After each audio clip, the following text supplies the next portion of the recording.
What do you do when the one thing you desire most in this life you can't have? No amount of hard work, practice, or innate ability can change it. Do you let it harden you? Do you let it make you angry at yourself and the world and everyone else around you? Or do you let it shape you and mold you into the person that you are meant to be? Ultimately, the best version of yourself.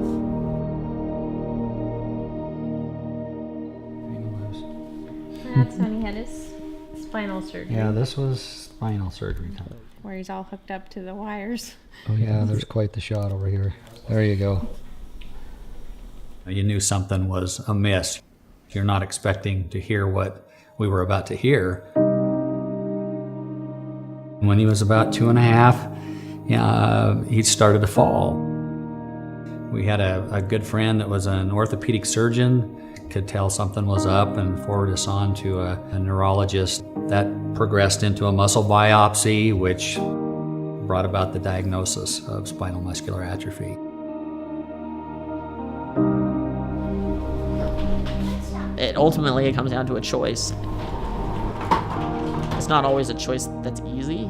In fact, most of the time it's not. So you can either wake up every morning and be bitter and angry that you have to have someone help you get up, and someone help you go to the bathroom, and someone help you shower and wash your hair. Or you can be grateful that there's someone around you who's willing to do it for you.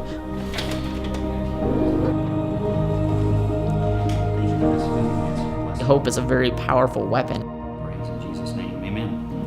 And when the presence of hope is there, of the future, of what could be, of the potential, there's always something to hold on to. We go fast? No, hold on tight, okay?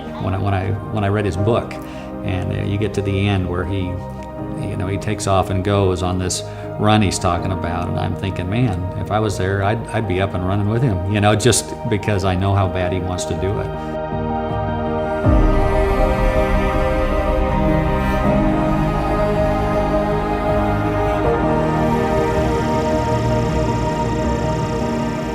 There's a chapter in my book where I kind of talk about looking toward the future.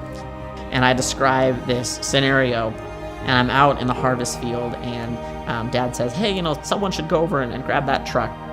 Like, I just stand up, and I'm like in seconds on a dead sprint toward that truck, feeling the wind in my hair, and just, running and sprinting. And what I talk about in that chapter is that joy that I have in that moment, that immense exhilaration and excitement that I have in that moment, and that vision, I can have right now.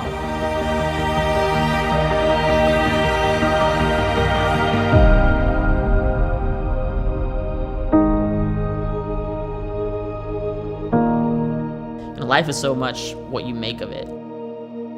You can either learn from those things, let them shape you, let them mold you into ultimately the best version of yourself, that person that you were ultimately created to be. Or you can let it harden yourself. You can get hard, become an angry, bitter person. We all have disabilities of one form or another. That mine happens to be blatantly obvious when you see me. Ultimately, when we use that disability, when we use that thing that had the potential to tear us down, and use it as something to make an impact, and use it as a launching board, that's ultimately where true fulfillment lies.